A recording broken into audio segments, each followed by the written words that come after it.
అందరికీ నమస్కారం అండి. Welcome to my channel. Telangana రాష్ట్ర వ్యాప్తంగా ఉన్న పెన్షన్దారులందరికీ కూడా రాష్ట్ర ప్రభుత్వం అయితే గొప్ప శుభవార్త అయితే చెప్పిందండి. సో, ప్రస్తుతం మనకి ఈ యొక్క ఆసరా చేయూత పెన్షన్ సంబంధించి గాను నిధులు పెంచేందుకైతే సిద్ధమవుతున్నట్లు తెలుస్తుందండి. అయితే ఈ యొక్క పెన్షన్ సంబంధించి ఎంతవరకు పెంచనుంది, అంటే ఎప్పటి నుంచి పెంచనుంది అన్న దానిపై ఈ వీడియోలో పూర్తి సమాచారం అంతా కూడా తెలుసుకుందాం. సో, చాలామంది ఎదురు చూస్తున్నారు. ఇప్పటికే అనేక పథకాలు అనేవి అమలు చేసుకుంటూ రావడం అయితే జరుగుతుంది కదా. ఇప్పటికీ ఈ పథకం సంబంధించి కూడా అమలు చేసే విధంగా రాష్ట్ర ప్రభుత్వం అయితే అడుగులైతే వేస్తుందండి. సో, దీనికి సంబంధించి అప్డేట్స్ ఏంటి అన్న దానిపై ఈ వీడియోలో పూర్తి సమాచారం అంతా కూడా తెలుసుకుందాం. అంతకంటే ముందు చాలామంది అయితే వీడియోని అయితే చూస్తున్నారు కానీ సబ్స్క్రైబ్ అయితే చేసుకోవడం లేదు. మీరు కనుక సబ్స్క్రైబ్ చేసుకుంటే నేను పెట్టే ప్రతి చిన్న లేటెస్ట్ అప్డేట్ కూడా ఎప్పటికప్పుడు మిస్ కాకుండా తెలుసుకోగలుగుతారండి. అందుకోసం వెంటనే ఛానల్ అయితే సబ్స్క్రైబ్ చేసుకోండి. అలాగే వీడియోకి అయితే లైక్ చేయండి. దీని ద్వారా మరికొంతమందికి ఈ సమాచారం అయితే అందుతుంది. ఇంకా ఆలస్యం చేయకుండా వీడియోలోకి అయితే వెళ్ళిపోదాం.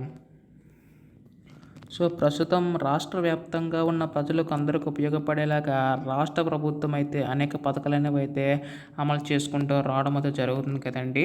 అయితే ఇప్పుడు ఆసరా చేయూత పెన్షన్ సంబంధించి కూడా అమలు చేసే విధంగా రాష్ట్ర ప్రభుత్వం అయితే అడుగులు అయితే వేస్తుందన్నమాట. అయితే దీనికి సంబంధించి గాను ఇక్కడ ముఖ్యంగా చూసుకున్నట్లయితే రాష్ట్ర ప్రభుత్వం మనకి ఈ యొక్క ఆసరా చేయూత పెన్షన్ పెంచేందుకు అయితే సిద్ధమవుతుందండి. సో, దాదాపుగా 43 లక్షల మంది ఉన్న పెన్షన్దారులందరికీ కూడా ఈ పథకం ద్వారా లబ్ధి చేకూరుతుందండి. ఇక్కడ మనకి ముఖ్యంగా చూసుకున్నట్లయితే మనకి ప్రస్తుతం మనకి 2,000 రూపాయలు పొందుతున్న వారికి 4,000 రూపాయల వరకు కూడా, అలాగే 3,000 రూపాయలు పొందుతున్న వారికి 6,000 రూపాయల వరకు కూడా రాష్ట్ర ప్రభుత్వం పెంచేందుకైతే సిద్ధమవుతున్నట్టు తెలుస్తుందండి.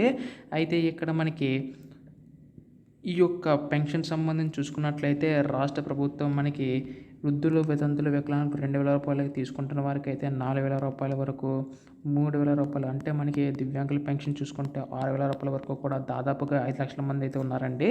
సో, వారందరికీ కూడా పెన్షన్ పెంచేందుకైతే సిద్ధమవుతున్నట్టు తెలుస్తుందన్నమాట. సో, ప్రస్తుతం మనకి కొన్ని జిల్లాల వారీగా ఇచ్చే అవకాశం ఉందన్నమాట. సో, మొత్తం రాష్ట్ర వ్యాప్తంగా కూడా ఇస్తారండి. కాకపోతే కాస్త సమయం అయితే పట్టనుందండి. సో, ఇప్పటికే మార్చి 30వ తేదీల వరకు కూడా ఈ యొక్క రైతు భరోసా నిధులు అనేది జమ చేసుకుంటూ రావడం అయితే జరుగుతుంది కదా.